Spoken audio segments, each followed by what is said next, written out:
உங்க குலதெய்வம் ஆண் குலதெய்வமாக இருந்தாலும் சரி, பெண் குலதெய்வமாக இருந்தாலும் சரி, குலதெய்வ கோயிலுக்கு போறோம் அப்படின்னாலே கட்டாயம் அந்த தெய்வத்திற்கு நம்ம வரோம் அப்படிங்கிறது தெரிஞ்சிடும். அப்படி உங்க குலதெய்வமே ரொம்ப ஆவலோட எதிர்பார்க்கும், நம்ம குலமக்கள் நமக்காக என்ன எடுத்துட்டு வராங்க அப்படிங்கிறது.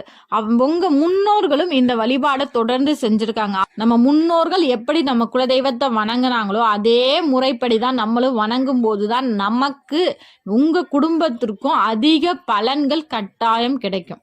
அப்பேற்பட்ட ரொம்பவே சக்தி வாய்ந்த எளிய அருமையான வழிபாடு தான் இந்த வழிபாடு. இந்த 3 பொருள். முதல் பொருள் கட்டுசோறு கட்டிட்டு தான் நம்ம முன்னோர்கள் குலதெய்வ கோவிலுக்கு போவாங்க.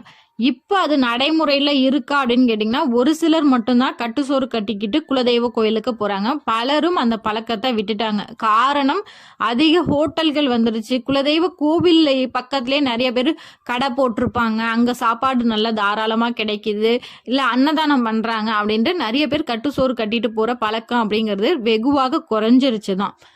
ஆனா இருந்தாலும் நீங்க தற்போது நீங்க குலதெய்வ கோயிலுக்கு போறீங்கன்னா ரொம்ப அதிகம்லாம் வேணாம். சும்மா கொஞ்சோண்டு ஒரு கைப்பிடி அரிசியில புளிசோறு செஞ்சு ஒரு டிஃபன் பாக்ஸ்ல வச்சுட்டு அங்க போய் குலதெய்வத்திற்கு படைக்க முடியுமானா கட்டாயம் முடியாதுதான். பல கோவில்கள்லயுமே வருடாந்திர பூஜைக்கு நம்ம போகும்போது அங்க கூட்டம் அதிகமா இருக்கும். குலமக்கள் அதிக பேர் வந்திருப்பாங்க குலதெய்வத்தை தரிசிக்க.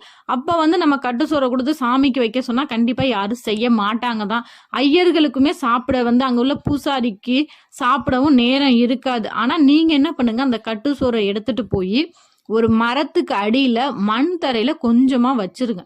வச்சுட்டு அங்க உள்ள எறும்புகள், வாயில்லாத ஜீவன்கள் சாப்பிடுவது உங்க முன்னோர்களுக்கு முறையா, நீங்க உங்களுக்கு முன்னாடி எத்தனை முன்னோர்கள் இருந்தாலும் சரி, உங்க தாத்தாவோட தாத்தா அத்தனை பேருக்கும் திதி தெரிந்து முறையாக வீட்டுல நீங்க படையல் போட்டு வணங்கின பலன் கொஞ்சோண்டு கட்டுசோறை எடுத்துட்டு போய் உங்க குலதெய்வ எல்லையில வைக்கிறதுக்கு சமம்.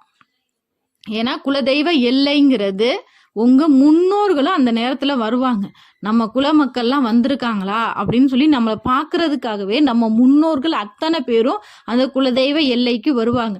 அவங்களுக்கு எறும்பு ரூபமா நீங்க வைக்கிற கட்டுசோறை சாப்பிடுவாங்க. இது ரொம்ப ரொம்ப